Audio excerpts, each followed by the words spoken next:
Audio Jungle.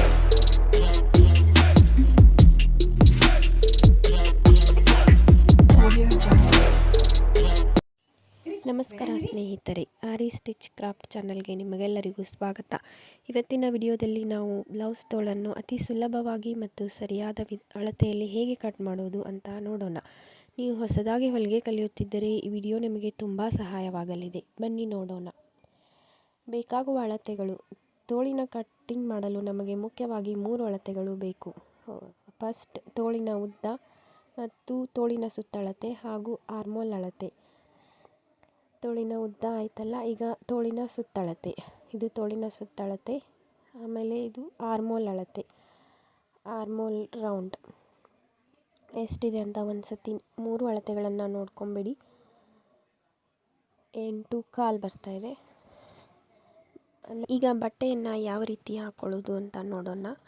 ಮೊದಲು ಬಟ್ಟೆಯನ್ನು 4 ಪದರಗಳಲ್ಲಿ ಮಡಚಿಕೊಳ್ಳಿ. 1 2 4 ಪದರಗಳಿರಲಿ. ಮುಚ್ಚಿದ ಭಾಗ ಅಂದರೆ ಕ್ಲೋಸ್ಡ್ ಸೈಡ್ ಯಾವಾಗಿದ್ರೂ ನಿಮ್ಮ ಕಡೆ ಇರಲಿ. ಆ್ಯಂಡ್ ತೆರೆದ ಭಾಗ ಅಂದರೆ ಓಪನ್ ಸೈಡ್ ನಿಮ್ಮ ಅಪೋಸಿಟ್ ಎದುರುಗಡೆ ಇರಲಿ. ಈಗ ಮಾರ್ಕಿಂಗ್ ಹೇಗೆ ಮಾಡೋದು ಅಂತ ನೋಡೋಣ. ಎಡ್ಜಸ್ ಕರೆಕ್ಟಾಗಿ ಇರೋ ಥರ ನೋಡ್ಕೊಳ್ಳಿ. ಎಡ್ಜಸ್ ಹತ್ರ ಎಕ್ಸ್ಟ್ರಾ ಕ್ಲಾತ್ ಇದ್ದರೆ ಕಟ್ ಮಾಡಿ ತೆಗೆದುಬಿಡಿ. ನೆಕ್ಸ್ಟ್ ಈಗ ಮಾರ್ಕಿಂಗ್ ಆ್ಯಂಡ್ ಕಟಿಂಗ್. ಫಸ್ಟ್ ಅಳತೆ ನಾವು ತೋಳಿನ ಉದ್ದ ಎಷ್ಟಿದೆ ಅಂತ ತೋಳಿನ ಉದ್ದನ ತಗೊಳ್ಳೋಣ. ಎಷ್ಟು 9.2 ಬರ್ತಾ ಇದೆ. 9.2 ಪ್ಲಸ್ ಇದಕ್ಕೆ 1 ಇಂಚ್ ಎಕ್ಸ್ಟ್ರಾ ಆ್ಯಡ್ ಮಾಡಿ 10.2 ಅಂದರೆ 10.25ಗೆ ಒಂದು ಮಾರ್ಕ್ ಮಾಡ್ಕೊಳ್ಳಿ. 1 ಇಂಚ್ ಎಕ್ಸ್ಟ್ರಾ ಯಾಕಂದರೆ ಹಾಫ್ ಇಂಚ್ ಪರ ಮಾರ್ಜಿನ್ ಆ್ಯಂಡ್ ಹಾಫ್ ಇಂಚ್ ಪರ ಸ್ಲೀವ್ಸ್ ಅಟ್ಯಾಚ್. ಫಾರ್ ಎಕ್ಸಾಂಪಲ್ ನಿಮ್ಮ ತೋಳಿನ ಉದ್ದ 8 ಇಂಚ್ ಇದ್ದರೆ ಅದಕ್ಕೆ 1 ಇಂಚ್ ಎಕ್ಸ್ಟ್ರಾ ಆ್ಯಡ್ ಮಾಡಿಕೊಂಡು 9 ಇಂಚ್ಗೆ ಒಂದು ಮಾರ್ಕ್ ಮಾಡ್ಕೊಳ್ಳಿ. ಈಗ ನಾವು 10.25ಗೆ ಒಂದು ಮಾರ್ಕ್ ಮಾಡ್ಕೊಳ್ಳೋಣ.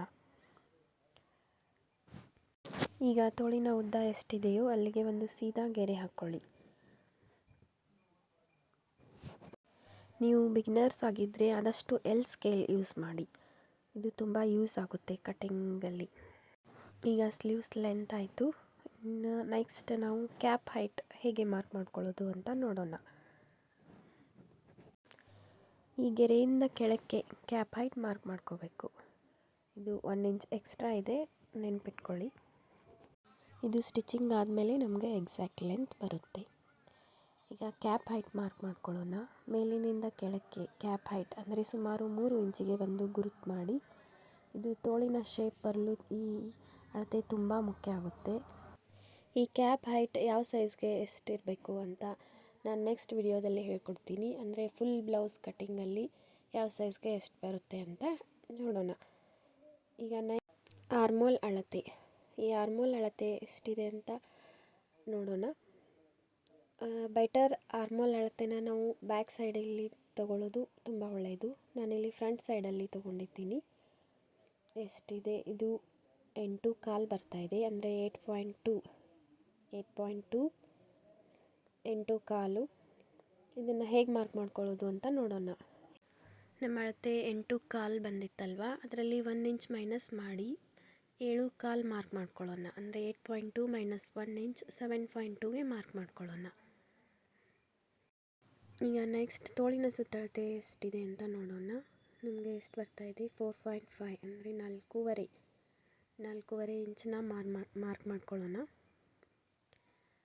4.5 plus 2 inch for margin. 2 inch for margin. ಎಲ್ಲ ಅಳತೆನ ಮಾರ್ಕ್ ಮಾಡ್ಕೊಂಡಾಯ್ತಲ್ವ. ಇದು 2 ಇಂಚ್ ಫಾರ್ ಮಾರ್ಜಿನ್. ನನಗೆ ಕ್ಲಾತ್ ಕಡಿಮೆ ಇದೆ, ನಾನು ಸ್ಟಿಚಿಂಗಲ್ಲಿ ಅಟ್ಯಾಚ್ ಮಾಡ್ಕೋತೀನಿ. ಎಲ್ಲ ಅಳತೆ ಕಂಪ್ಲೀಟ್ ಆಯಿತು. ಇನ್ನು ನೆಕ್ಸ್ಟ್ ಆರ್ಮೋಲ್ ಶೇಪ್ ಯಾವ ರೀತಿ ಕೊಡೋದು ಅಂತ ನೋಡೋಣ. ನೀವು ಬಿಗ್ನರ್ಸ್ ಆಗಿದ್ದರೆ ಈ ರೀತಿ ಆರ್ಮೋಲ್ ಶೇಪ್ ಸ್ಕೇಲ್ ಯೂಸ್ ಮಾಡಿ. ಅಂದರೆ ಶೇಪ್ ನೀಟಾಗಿ ಬರುತ್ತೆ. ನಮಗೆ ಸ್ಲೀವ್ಸಲ್ಲಿ ಈ ಆರ್ಮೋಲ್ ಶೇಪ್ ಅನ್ನೋದು ತುಂಬ ಇಂಪಾರ್ಟೆಂಟ್ ಆಗುತ್ತೆ. ಸೊ ಈ ಶೇಪ್ ಎಷ್ಟು ನೀಟ್ ಇರುತ್ತೋ ಅಷ್ಟು ನೀಟಾಗಿ ನಮ್ಮ ಸ್ಲೀವ್ಸ್ ಕಟಿಂಗ್ ಬರುತ್ತೆ. ಇದೇ ಸ್ಕೇಲ್ ಯೂಸ್ ಮಾಡಿಕೊಂಡು front shape and back shape ಎರಡೂ ಮಾರ್ಕ್ ಮಾಡ್ಕೊಳ್ಳೋಣ. ನೋಡಿದ್ರಲ್ಲ, ಇದು ಫ್ರಂಟ್ ಶೇಪ್. ನೋಡಿ, ಫ್ರಂಟ್ ಶೇಪ್ ಬ್ಯಾಕ್ ಶೇಪ್ ಈ ರೀತಿ ಬರ್ತಾ ಇದೆ. ಈ ಸ್ಕೇಲಿಂದ ಶೇಪ್ ತುಂಬ ನೀಟಾಗಿ ಬರುತ್ತೆ. ನೋಡಿದ್ರಲ್ಲ, ಈಗ ನಮ್ಮ ಸ್ಲೀವ್ಸ್ ಮಾರ್ಕಿಂಗ್ ಆಲ್ಮೋಸ್ಟ್ ಕಂಪ್ಲೀಟ್ ಆಯಿತು. ಈ ಆರ್ಮೋಲ್ ಶೇಪ್ ಸ್ಕೇಲ್ ಲಿಂಕ್ ಬೇಕಂದರೆ ನಾನು ಡಿಸ್ಕ್ರಿಪ್ಷನಲ್ಲಿ ಮೆನ್ಷನ್ ಮಾಡಿರ್ತೀನಿ, ಹೋಗಿ ಪರ್ಚೇಸ್ ಮಾಡಿ. ಈಗ ನೆಕ್ಸ್ಟ್ ಕಟ್ಟಿಂಗ್ ಮಾಡ್ಕೊಳ್ಳೋಣ. ಅದಕ್ಕಿಂತ ಮುಂಚೆ ಸೈಡ್ಸ್ ಜಾಯಿಂಟ್ ಮಾಡ್ಕೊಳ್ಳೋಣ. ಇಲ್ಲಿ ನನಗೆ ಕ್ಲಾತ್ ಶಾರ್ಟೇಜ್ ಇದೆ, ನಾನು ಸ್ಟಿಚಿಂಗ್ ಮಾಡುವಾಗ ಅಟ್ಯಾಚ್ ಮಾಡ್ಕೊಳ್ತೀನಿ. ಯಾವ ರೀತಿ ಅಟ್ಯಾಚ್ ಮಾಡ್ಕೋಬೇಕಂತಲೂ ನಾನು ಈ ವಿಡಿಯೋದಲ್ಲಿ ನಿಮಗೆ ಹೇಳ್ಕೊಡ್ತೀನಿ. ಸ್ವಲ್ಪ ಶಾರ್ಟೇಜ್ ಬರ್ತಾಯಿದೆ. ಈಗ ನೆಕ್ಸ್ಟ್ ಇನ್ನು ಕಟ್ಟಿಂಗ್. ಈಗ ಮಾರ್ಕ್ ಮಾಡಿದ ಗೆರೆ ಮೇಲೆ ನಿಧಾನವಾಗಿ ಕಟ್ ಮಾಡ್ಕೊಳ್ಳೋಣ. ಗಮನಿಸಿ, ಫಸ್ಟ್ ಬ್ಯಾಕ್ ಸೈಡ್ ಶೇಪ್ ತೆಕ್ಕೊಂಬಿಡೋಣ. ಫ್ರಂಟ್ ಶೇಪ್ ಆಮೇಲೆ ಕಟ್ ಮಾಡೋಣ. ಇದು ಬ್ಯಾಕ್ ಸೈಡ್ ಶೇಪ್. ಈಗ ಮೇಲಿನ 2 ಪದರಗಳನ್ನು ಮಾತ್ರ ತೆಗೆದುಕೊಂಡು ಫ್ರಂಟ್ ಶೇಪ್ ಕಟ್ ಮಾಡ್ಕೊಳ್ಳೋಣ. ಇದು ಎಕ್ಸ್ಟ್ರಾ ಕ್ಲಾತ್ ಇತ್ತಲ್ಲ, ನಾನು ಇದನ್ನು ಸೈಡ್ ಜಾಯಿಂಟ್ಸ್ಗೆ ಯೂಸ್ ಮಾಡ್ತೀನಿ. ನೋಡಿದ್ರಲ್ಲ, ಇದು ಕರೆಕ್ಟಾಗಿ ಸೈಡ್ ಜಾಯಿಂಟ್ಸ್ಗೆ ಕರೆಕ್ಟ್ ಆಗುತ್ತೆ. ಎಕ್ಸ್ಟ್ರಾನ ಆಮೇಲೆ ಕಟ್ ಮಾಡ್ಕೊಂಬಿಡಿ ಸ್ಟಿಚಿಂಗಲ್ಲಿ. ನೋಡಿದ್ರಲ್ಲ ಸ್ಲೀವ್ಸ್ ಕಟ್ಟಿಂಗ್ ಎಷ್ಟು ನೀಟಾಗಿ ಸ್ಲೀವ್ಸ್ ಕಟ್ಟಿಂಗ್ ಬಂದಿದೆ ಅಂತ. ತುಂಬ ಈಸಿ ಮೆಥಡಲ್ಲಿ ಸ್ಲೀವ್ಸ್ ಕಟ್ಟಿಂಗ್ ಮಾಡೋದು ಹೇಗೆ ಅಂತ ನೋಡಿದ್ರಲ್ಲ ಫ್ರೆಂಡ್ಸ್. ಸ್ಲೀವ್ಸ್ ಕಟ್ಟಿಂಗಲ್ಲಿ ಮೇನ್ ಇಂಪಾರ್ಟೆಂಟ್ ಅಂದರೆ ಈ ಆರ್ಮೋಲ್ ಶೇಪ್. ಈ ಆರ್ಮೋಲ್ ಶೇಪ್ ನೀಟ್ ಆದರೆ ಬ್ಲೌಸ್ ಹಾಕಿದಾಗ ಆರ್ಮೋಲ್ ಹತ್ತಿರ ಯಾವುದೇ ರೀತಿ ರಿಂಕಲ್ಸ್ ಬರೋದಿಲ್ಲ. ಈಗ ನೋಡಿದ್ರಲ್ಲ ಸ್ನೇಹಿತರೆ, ಎಷ್ಟು ಸುಲಭವಾಗಿ ತೋಳಿನ ಕಟ್ಟಿಂಗ್ ಮಾಡಬಹುದು ಎಂದು. ಈ ವಿಡಿಯೋ ನಿಮಗೆ ಇಷ್ಟವಾಗಿದ್ದರೆ ದಯವಿಟ್ಟು ಲೈಕ್ ಮಾಡಿ, ಶೇರ್ ಮಾಡಿ ಮತ್ತು ನಮ್ಮ ಚಾನಲನ್ನು ಸಬ್ಸ್ಕ್ರೈಬ್ ಮಾಡಲು ಮರೆಯಬೇಡಿ.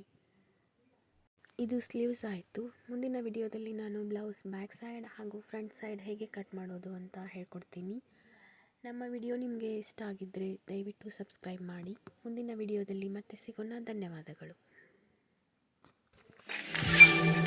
Audio Jungle.